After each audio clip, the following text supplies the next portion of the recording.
નમસ્કાર દર્શક મિત્રો, S9 ન્યૂઝના સમાચારોમાં આપનું સ્વાગત છે।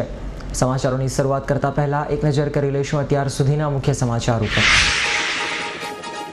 વરાછામાં જ્વેલર્સમાં ધાડ પાડવા જતી ટોળકીના 4ને પોલીસે ઘાતક હથિયારો સાથે દબોચ્યા। પૂણા ખાતે નિર્માણાધીન બ્રિજના ખાડામાં ગાય ખાબકી, જો કે ફાયરે ભારે જહેમત બાદ ગાયને બહાર કાઢી। ભારત રત્ન સરદાર વલ્લભભાઈ પટેલના જન્મદિનની ભવ્ય ઉજવણી કરાઈ। અઠવા લાઇન્સ ખાતેથી પીસીબીએ વિદેશી દારૂ ભરેલી કાર સાથે મહિલાને ઝડપી પાડી।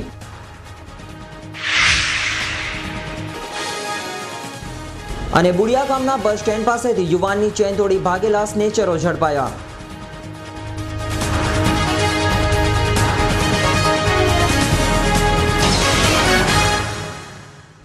અને હવે સમાચારો વિસ્તારથી। દિવાળીનો તહેવાર નજીક આવતા જ્વેલર્સમાં ધૂમ ખરીદી નીકળી છે અને આ વાત હવે તસ્કરો પણ નિશાન ઉપર લઈ રહ્યા છે। ત્યારે વરાછાની જ્વેલર્સમાં મોડી રાત્રે ધાડ પાડવા માટે નીકળેલી ગેંગને વરાછા પોલીસે ઝડપી પાડી હતી અને શસ્ત્રો સાથે ફરતી આ ગેંગે વરાછાની એક જ્વેલર્સને ટાર્ગેટ બનાવી હતી, પરંતુ પોલીસની સતર્કતાને પગલે મોટી ચોરી થતા બચી ગઈ હતી અને હાલ તો પોલીસે ધાડ પાડો ટોળકીના 4 સભ્યોની ધરપકડ કરી છે।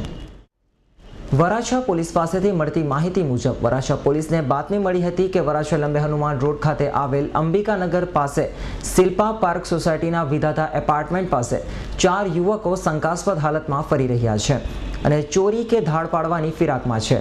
જે બાતમીના આધારે વરાછા પોલીસ મથકના પોલીસ ઇન્સ્પેક્ટર T.K. પટેલ તથા તેમના માણસો તાત્કાલિક ત્યાં પહોંચી ગયા હતા અને આ 4 લૂંટારુઓએ બાજુથી કોર્ડન કરીને ઝડપી પાડ્યા હતા। જ્યારે ઝડપાયેલા રીઢાઓની અંગ ઝડપી લેતા તેઓ પાસેથી લાકડાના ફટકા, આરી, પેંચ્યું તથા દેશી હાથ બનાવટના તમંચા સહિતના શસ્ત્રો મળી આવ્યા હતા। જ્યારે પોલીસે આ રીઢાઓની પૂછપરછ કરતા તેઓએ જીતેન્દ્રસિંહ રામ બહાદુરસિંહ રાઠોડ, અત્તરસિંહ કુશવાહા, રાજુ રાઠોડ અને કલ્પેશ ડોબર હોવાની કબૂલાત કરી હતી। જ્યારે વધુ પૂછપરછમાં રીઢાઓએ અંબિકાનગરની જ્વેલર્સમાં ધાડ પાડવા માટે આવ્યા હોવાની કબૂલાત કરી હતી અને જો કોઈ વ્યક્તિ જોઈ જાય તો તેને પણ દેશી તમંચા વડે ડરાવી લૂંટી લેવાનો ઈરાદો હતો। જો કે હાલ તો પોલીસે આ 4 લૂંટારોની અટક કરી સઘન પૂછપરછ હાથ ધરી છે। પૂણા વિસ્તારમાં નિર્માણ થઈ રહેલા બ્રિજ નજીક એક ખાડામાં સવારના સમયે એક ગાય ખાબક્યો હોવાનો કોલ મળતા જ તાત્કાલિક ફાયર અને મનપાની ટીમે ત્યાં પહોંચીને ભારે જહેમત બાદ ગાયને ખાડામાંથી બહાર કાઢી હતી।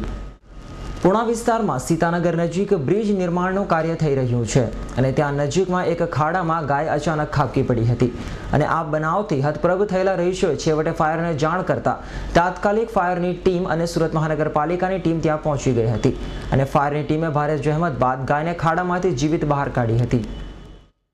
અને ફાયર કંટ્રોલમાંથી સીતાનગર ચોકડી જ્યાં ઓવરબ્રિજનું કામ ચાલે છે ત્યાં એક બહુ મોટો ચોથી ખાડો હતો જેમાં ઇલેક્ટ્રિક જીબીની લાઇન પણ જતી હતી। એમાં કોઈ ગાય પડેલી હતી, જે ગાય જીવિત હાલતમાં હોય તાકીને હું અને મારી ટીમ ઘટના સ્થળે આવી ગયા। ત્યાંના લોકલ માણસો ઘણી બધી મહેનત કરતા હતા, પરંતુ જેઓથી ગાય ન નીકળતા ફાયર કંટ્રોલમાં કોલ કરી ફાયર બ્રિગેડની મદદ માગેલ। ત્યાં અમે આવતા અમારી નરાજ રેસ્ક્યુ રોપ એ ગાયને જીવિત હાલતમાં અમે બહાર કાઢેલી છે। ગાય સામાન્ય ઇન્જર્ડ થયેલી છે, અન્યથા કોઈ પબ્લિક કે કોઈ માણસોને કંઈ વાગ્યું કે જાનહાની ઈજા છે નહીં। સુરત રેલવે સ્ટેશન ઉપર ગુરુવારને રોજ 3 કલાકનો મેગા બ્લોક હોવાથી 2 ટ્રેનોને આંશિક અસર થઈ હતી, જો કે આ ટ્રેનોને ઉધના સ્ટેશનેથી ટર્મિનલ કરાઈ હતી। સુરત રેલવે સ્ટેશન ઉપર નિર્માણ થઈ રહેલા ઓવરબ્રિજના નિર્માણ કાર્ય પૂરજોશમાં ચાલી રહ્યો છે। ત્યારે ગુરુવારે બપોરે 1 થી 3 વાગ્યા સુધી મેગા બ્લોકનો કાર્યક્રમ રખાયો હતો, જેમાં વિરાર સુરત ટ્રેનને ઉધના સ્ટેશને થોભાવાઈ હતી અને ઉધનાથી ટર્મિનલ કરાઈ હતી। ઉપરાંત ઇન્ટરસિટી ટ્રેનને પણ સુરત રેલવે સ્ટેશન નહીં લવાઈ હતી અને તેને પણ ઉધના રેલવે સ્ટેશનેથી ટર્મિનલ કરાઈ હતી। જો કે આ મેગા બ્લોકને કારણે સુરત રેલવે સ્ટેશનેથી મુસાફરો પૂર્વ જાણના અભાવે અટવાઈ પડ્યા હતા। શાળાઓમાં દિવાળી વેકેશન શરૂ થતાં અને કાપડ ઉદ્યોગ તેમજ હીરા ઉદ્યોગના મોટા કારખાનાઓમાં પગાર થતાં જ બહારગામથી શહેરમાં વસેલા લોકો પરિવારજનો સાથે મહાપર્વની ઉજવણી માટે વતનની વાટ પકડી રહ્યા છે અને Surat railway station, bus station તેમજ ખાનગી લક્ઝરી બસોમાં મુસાફરોની ભારે ભીડ જોવા મળી રહી છે। ગુરુવારે 31મી ઓક્ટોબરે સરદાર પટેલ જયંતિ નિમિત્તે સરકારી કાર્યાલયો અને શાળા કોલેજોમાં જાહેર રજા છે અને શુક્રવારે 1 ઓક્ટોબરથી શૈક્ષણિક સંસ્થાઓમાં 21 દિવસના દિવાળી વેકેશનની શરૂઆત થવાની છે અને ટેક્સટાઇલ તથા ડાયમંડ ઉદ્યોગમાં મોટાભાગના કારખાનાઓમાં દિવાળી પૂર્વે પગાર અને બોનસની ચૂકવણી કરાઈ છે. તેથી છેલ્લા 1-2 દિવસથી શહેરના બજારોમાં દિવાળી માટેની ધૂમ ખરીદી જોવા મળી છે અને તહેવારો ઉપર ઘર તેમજ પરિવારજનો અને સંબંધીઓ માટે ખરીદી કરવા માર્કેટમાં ભારે ભીડ જોવા મળી છે. ત્યારે હવે વેકેશન પડતા મોટાભાગના પરપ્રાંતિયોએ દિવાળી ઉજવવા સુરતથી પોતાના વતન તરફ પ્રયાણ કર્યું હતું. પારડી તાલુકાના પરિયા ગામે ઉદવાડા રોડ સ્થિત એક ભાનુશાલી નામના ઉદ્યોગપતિએ એને કર્યા વિના કંપનીનો શેડ ઊભો કરી અન્યને વેચી નાખ્યાની ફરિયાદ પરિયા ગામના અગ્રણી રાજુ દેસાઈએ પંચાયતથી લઈ કલેક્ટર સુધી કરી હતી. પારડીના પરિયા ગામે ઉદવાડા રોડ સ્થિત ભાનુશાળી નામના ઉદ્યોગપતિએ એને કર્યા વિના જ કંપનીનો શેડ ઊભો કરી અન્યને જમીન વેચી નાખી હતી અને તે જમીન ઉપર ગેરકાયદેસર જીઈબી પાસેથી વીજ જોડાણ પણ લઈ લીધું છે. ત્યારે આ અંગે પરિયા ગામના અગ્રણી રાજુભાઈ દેસાઈએ પંચાયતથી લઈ કલેક્ટર સુધી લેખિતમાં રજૂઆત કરી હતી અને આ અંગે તટસ્થ તપાસ કરવા માટેની પણ માંગ કરી હતી. પંચાયતના પુરાવા સરપંચ કે તલાટીકાના દાખલા વગર આ ડીપી રોડ પર ઊભી કરવામાં આવી છે. જ્યારે આદિવાસી પ્રજાને કનેક્શન લેવાનું હોય ત્યારે ગામ વેરાની પોઈન્ટ લાવો, તલાટીનો સિક્કો લાવો, સરપંચનો દાખલો લાવો, એમ માગીને દોડાય છે ને રૂપિયા ખાઈને પ્રત્યક્ષ નજારો તમને રૂબરૂ આ દેખાઈ રહ્યો છે ને રોડ પર આ ડીપી ઊભી કરવામાં આવી છે. કયા કારણે ઊભી કરવામાં આવી છે તે ખબર નથી. અમે પાંચાલ સાહેબ પાસે 6/3/2013 રોજ રાઇટ ટુ ઇન્ફોર્મેશન માગેલી તો અમે જવાબ માંગતા એમ કે તમારે થાય તે કરી લો. ભારત રત્ન સરદાર વલ્લભભાઈ પટેલની 138મી જન્મ જયંતિ નિમિત્તે સુરત શહેર સહિત સમગ્ર રાજ્યમાં વિવિધ કાર્યક્રમો યોજાયા હતા અને સરદાર વલ્લભભાઈ પટેલની જન્મ જયંતિ નિમિત્તે જ નર્મદા નદીમાં કેવડિયા ખાતે તેમની વિશાળ પ્રતિમા બનાવવાનું પણ મુખ્યમંત્રીના હસ્તે શિલાન્યાસ કરાયું હતું.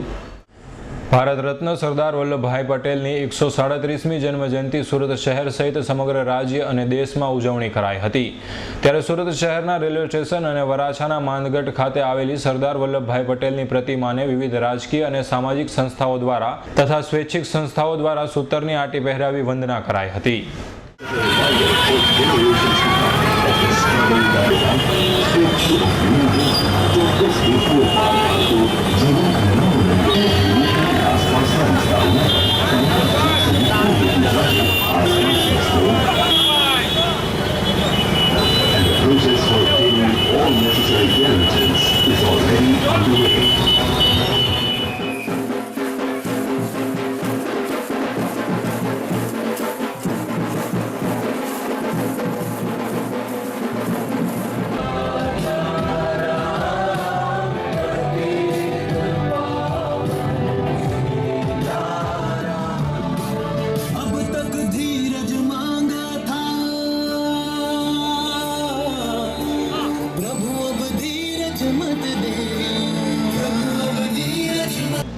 આખા ગુજરાતની અંદર દરેક વોર્ડમાં આદરણીય મોદી સાહેબના કહેવા અનુસાર દરેક ખેડૂતો પાસેથી અમે ખેડૂતમાં જે વપરાતું સાધન ભેગા કરીએ છીએ અને એ સાધનને લઈને આપણે સ્ટેચ્યુ ઓફ યુનિટી આખા વિશ્વમાં નંબર 1નું આપણું સ્ટેચ્યુ આદરણીય સરદાર પટેલ સાહેબનો આજે જન્મદિવસ છે એના અનુસંધાનમાં આ રેલી કાઢીને અમે ઘર ઘર જઈને જે ખેડૂતો એમના જે સાધન હોય ઓજાર એ ભેગા કરીને એનો પૂતળામાં દરેક ખેડૂતનો સહભાગ થાય એવી અમે કોશિશ કરી રહ્યા છીએ. સાથે સાથે પેમ્પલેટ પણ વેચી રહ્યા છીએ. ભારત રત્ન સરદાર વલ્લભભાઈ પટેલની 138મી જન્મજયંતિ નિમિત્તે અખંડ ભારતના ઘડવૈયા સરદાર પટેલના જીવન અંગે વિદ્યાર્થીઓના અને નાગરિકોના માહિતગાર કરવા માટે સ્વતંત્ર ગ્રુપ દ્વારા પત્રિકાની વહેંચણી કરાઈ હતી. સ્વતંત્ર ગ્રુપ દ્વારા સવારે રેલવે સ્ટેશન ખાતે સરદારજીની પ્રતિમાને વંદન કરાયા બાદ અડાજણ ગુજરાત ગેસ સર્કલ ખાતે સરદાર પટેલના જીવન અંગે પત્રિકાઓની વહેંચણી કરી લોકોમાં જાગૃતતા લાવવાનું કાર્ય કરાયું હતું. જ્યારે દેશ ગુલામીની જંજીરોમાં જકડાયેલો હતો ત્યારે દરેક ક્રાંતિકારી પોતાના ક્રાંતિકારી કાર્યક્રમો ચલાવવા માટે જે રીતે પત્રિકાઓનું વિતરણ કરતા હતા તે રીતે આજે સરદાર વલ્લભભાઈ પટેલના જેમણે આખી જિંદગી દેશ માટે કરેલા કાર્યનું એક માહિતી ભેગી કરી પત્રિકાનું વિતરણ કર્યું છે. સરદાર પટેલના સ્ટેચ્યુ પાસે તેમના આશીર્વાદ લઈ એક સંકલ્પ કર્યો છે કે એ સરદાર ફક્ત દેશના નહીં હતા, એમનામાં એવી ઘણી ક્વોલિટી ગુણ હતા જેમ કે પ્રામાણિકતાના સરદાર હતા, લોકોને ખેડૂતોના સરદાર હતા, મા ભારતીના સરદાર હતા. તેમાંના કોઈ પણ ગુણને વળગી રહેવા માટે સ્વતંત્ર ગ્રુપના દરેક વિદ્યાર્થીઓ એ સંકલ્પ કર્યો છે અને એમને ખરેખરી શ્રદ્ધાંજલિ પત્રિકાઓ વેચીને કે એમને નમન કરીને એમના સ્ટેચ્યુ પાસે નહીં મળે, પણ એમનામાંના કોઈ એક ગુણને આખી જિંદગી ટકાવી રાખી અને એમના જેવું કામ કરીએ તો જ એમને ખરેખર અર્થે શ્રદ્ધાંજલિ મળે એવો સંકલ્પ કર્યો છે. પ્રિવેશન ઓફ ક્રાઇમ બ્રાન્ચ પોલીસે બાતમીને આધારે ડુમ્મસ અઠવાલાઇન્સ રોડ ખાતે ભાવિ દર્શન સ્કૂલ પાસેથી કારમાં લઈ જવાતા લાખોના વિદેશી દારૂના જથ્થા સાથે એક મહિલા બુટલેગરને ઝડપી પાડી હતી. જ્યારે મહિલાનો બુટલેગર પતિ ભાગી છૂટતા પોલીસે તેને વોન્ટેડ જાહેર કર્યો હતો. પીસીબી પોલીસને એવી બાતમી મળી હતી કે ડુમ્મસ અઠવાલાઇન્સ રોડ ભાવિ દર્શન સંકુલ પાસેથી રોડ પરથી દારૂનો જથ્થો લઈ એક મહિલા બુટલેગર કારમાં પસાર થવાની છે. જે માહિતીને આધારે પીસીબી પોલીસે ત્યાં વોચ ગોઠવી હતી અને ત્યાંથી પસાર થતી બાતમીવાળી કારને આંતરી કારમાંથી મહિલા બુટલેગર ડિમ્પલ પટેલને ઝડપી પાડી હતી અને કારની ઝડપી લેતા તેમાંથી 80,000ની કિંમતનો વિદેશી દારૂનો જથ્થો મળી આવ્યો હતો. જ્યારે પોલીસે મહિલા બુટલેગરનો પતિ અનિલ પટેલ ભાગી છૂટતા પોલીસે તેને વોન્ટેડ જાહેર કર્યો હતો. કાપડના વેપારી પાસેથી લાખો રૂપિયાનો માલ ખરીદી જુદી જુદી માર્કેટમાં દુકાન ધરાવતા 7 જેટલા દુકાનદારોને વેપારી સાથે લાખોની છેતરપિંડી કરી હોવાની ફરિયાદ સલાબતપુરા પોલીસ મથકે નોંધાવા પામી છે. પીપલોદ ખાતે આવેલા વાસુદેવ એપાર્ટમેન્ટમાં રહેતા સુનિલ સિંઘલ કાપડના વ્યવસાય સાથે સંકળાયેલા છે અને તેઓ પાસેથી રિંગ રોડ ખાતે આવેલી જુદી જુદી માર્કેટમાં દુકાન ધરાવતા વેપારીઓ જેમાં રાકેશ અગ્રવાલ, દીપેશ દેસાઈ સહિતના 7 વેપારીઓએ સુનિલ સિંઘલ પાસેથી લાખો રૂપિયાનો માલ વિશ્વાસમાં લઈ ઉધારમાં લીધો હતો અને ત્યારબાદ માલ કે રૂપિયા આપવાના ગલ્લા તલ્લા કર્યા હતા, જેથી લાખો રૂપિયા ફસાયા હોય. આ અંગે સુનિલ સિંઘલે સલાબતપુરા પોલીસ મથકે જઈ ફરિયાદ નોંધાવતા વધુ તપાસ હાથ ધરી છે. શહેરની શાળા કોલેજમાં ગુરુવારથી 21 દિવસના શાળા વેકેશનનો આરંભ થયો છે અને વેકેશન પૂરું થયા બાદ 25મી નવેમ્બરથી યુનિવર્સિટીની પરીક્ષાઓ પ્રારંભ થશે. શૈક્ષણિક વર્ષ 2013 અને 14ના પ્રથમ સત્રનો બુધવારે વિધિવત અંત આવી જવા પામ્યો હતો અને શહેરની શાળા તથા કોલેજમાં ગુરુવારથી 21 દિવસનું દિવાળી વેકેશન શરૂ થયું છે. હવે શાળા કોલેજનો આરંભ 22મી નવેમ્બરથી થશે. કોલેજો શરૂ થયા બાદ 25મી નવેમ્બરથી યુનિવર્સિટીની વિવિધ પરીક્ષાઓ શરૂ થશે. વળી દ્વિતીય સત્ર આમે વિદ્યાર્થીઓ માટે ટફ હોય છે કારણ કે સેકન્ડ ટર્મમાં વિદ્યાર્થીના દિવસો ઓછા હોય છે. આગામી દિવાળી તહેવાર નિમિત્તે યુનિવર્સિટી કાર્યાલય અને યુનિવર્સિટી ગ્રંથાલય તારીખ 1/11/2013 થી તારીખ 10/11/2013 સુધી બંધ રહેશે અને તારીખ 11/11/2013 થી યુનિવર્સિટી કાર્યાલય તથા યુનિવર્સિટી ગ્રંથાલય રાબેતા મુજબ ચાલુ રહેશે. ચોથા શનિવારે તારીખ 26/10/2013 અને ચોથા શનિવાર તારીખ 23/11/2013 અને બીજા શનિવાર તારીખ 14/12/2013 રોજ યુનિવર્સિટી કાર્યાલય તથા યુનિવર્સિટી ગ્રંથાલય રાબેતા મુજબ કાર્યરત રહેશે, જેથી વિદ્યાર્થીઓને તથા જાહેર જનતાને નોંધ લેવા જણાવ્યું છે. બુડિયા ગામના બસ સ્ટેશન પાસેથી એક યુવાનના ગળામાંથી સોનાની ચેન આંચકી ભાગી રહેલા બાઇકરોને લોકોએ ઝડપી પાડી મેથીપાક આપી પોલીસને સોંપ્યો હતો.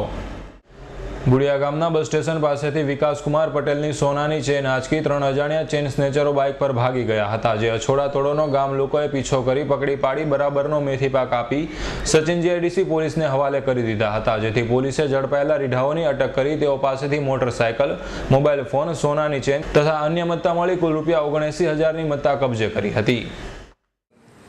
ગઈ તારીખ 29/10/2013ના રાતના લગભગ 10 વાગ્યાની આસપાસ બુડિયા ચોકડી પાસે અંદરના ભાગે જે રસ્તો આવેલો છે ગામ તરફ જવાનો, ત્યાં આગળ આ કામના ફરિયાદી છે વિશાલભાઈ, એ ત્યાં આગળ વિકાસભાઈ જે ત્યાં આગળ ઊભા હતા, એટલે એમને પાસે 3 મોટરસાઇકલ સવારો પોતાની મોટરસાઇકલ પાર્ક કરી અને એમને રેસ્તાન તરફ જવાનો રસ્તો કઈ બાજુ છે એવું પૂછવા માટે એમની પાસે આવેલા અને ત્યારબાદ એને કહેલું કે અમારે સચિનમાં પણ કામ છે એવું કહીને એમની આ વાત ચાલતી હતી. એ દરમિયાન વિકાસભાઈના ગળામાં જે સોનાનો ચેન લોકેટ સાથેનો પહેરેલો હતો એને જે ઝટકો મારી એને મુક્કો ઉગામી અને પાડી દઈ અને લઈ અને સાથે 2 મોબાઈલ પણ હતા એમની પાસે, સેમસંગના 2 મોબાઈલ અને આ ચેન લઈને એ લોકો પોતાની મોટરસાઇકલ લઈને એને ભાગી છૂટેલા.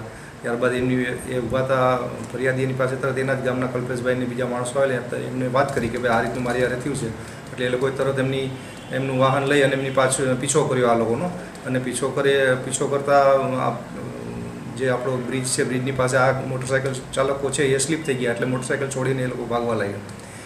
એ દરમિયાન ગામના લોકોને આ ફરિયાદીની સાથેના માણસો એ આ પેટ્રોલ પંપની સામે બરાબર એમને પીછો કરી અને કોર્ડન કરી લેતા એમાંથી પેલી પાણી જે ભરેલું છે એની અંદરથી આ ભાગતા 2 માણસો પકડાઈ ગયેલા. જે તે ટાઈમે જે 2 માણસો પકડાયેલા ત્યારબાદ એ ગામ લોકોએ થોડો એને મારપીટ પણ કરેલી અને એક વ્યક્તિ છે જે મુન્નો ઉર્ફે નામેનો મુન્નો છે એ પકડાયેલો ન હતો. એ જે તે ટાઈમે નાસી ગયેલો. ત્યારબાદ આ બંને વ્યક્તિઓની પૂછપરછ કરી એનું નામ સરનામું મેળવી અને એમની પણ અટકની કાર્યવાહી કરવાની તજવીજ કરવામાં આવેલ છે. આ કામે ગયેલ સોનાની ચેન તથા 2 મોબાઈલો એ રિકવર કરવામાં આવેલ છે અને 3 આરોપીઓને અટક કરવામાં આવેલ છે.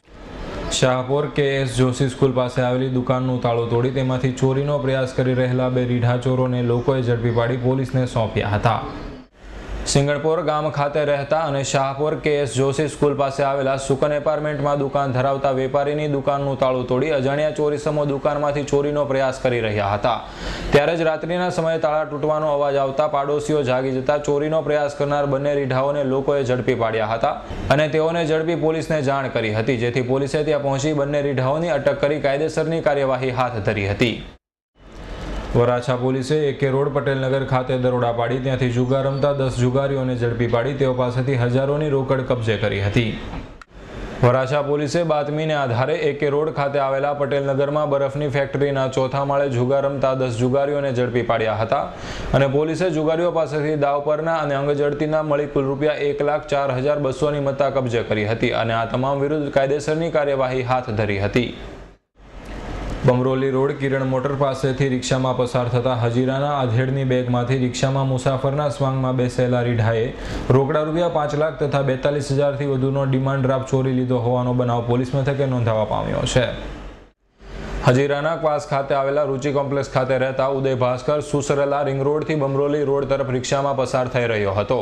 ત્યારે કિરણ મોટર પાસેથી રિક્ષામાં પસાર થતા હતા તે સમયે અજાણ્યા સહ મુસાફરે ઉદય ભાસ્કરની બેગમાંથી રોકડા ₹5 લાખ તથા 42,729નો ડિમાન્ડ ડ્રાફ્ટ ચોરી લીધો હતો. જોકે આ અંગે ઉદય ભાસ્કરને ઘરે પહોંચી જાણ થતાં તેમણે તાત્કાલિક ખટોદરા પોલીસ મથકે દોડી ગયા હતા અને અજાણ્યા રિક્ષા ચાલક અને સહ મુસાફરો વિરુદ્ધ ફરિયાદ નોંધાવતા વધુ તપાસ પોલીસે હાથ ધરી છે. સમાચારને અંતે ફરી એક નજર અત્યાર સુધીના મુખ્ય સમાચારો પર. વરાછામાં જ્વેલર્સમાં ધાડ પાડવા જતી ટોળકીના 4ને પોલીસે ઘાતક હથિયારો સાથે દબોચ્યા. પૂર્ણા ખાતે નિર્માણાધીન બ્રિજના ખાડામાં ગાય ખાબકી, જોકે ફાયરે ભારે જહેમત બાદ ગાયને બહાર કાઢી. ભારત રત્ન સરદાર વલ્લભભાઈ પટેલના જન્મદિનની ભવ્ય ઉજવણી કરાઈ. અઠવા લાઇન્સ ખાતેથી PCBએ વિદેશી દારૂ ભરેલી કાર સાથે મહિલાને ઝડપી પાડી.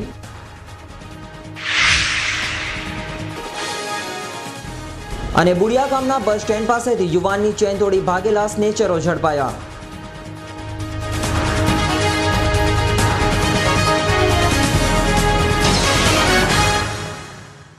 તો હાલ બસ આટલું જ. ફરી મળીશું નવા સમાચારો સાથે. ત્યાં સુધી જોતા રહો S9 ન્યૂઝ. નમસ્કાર.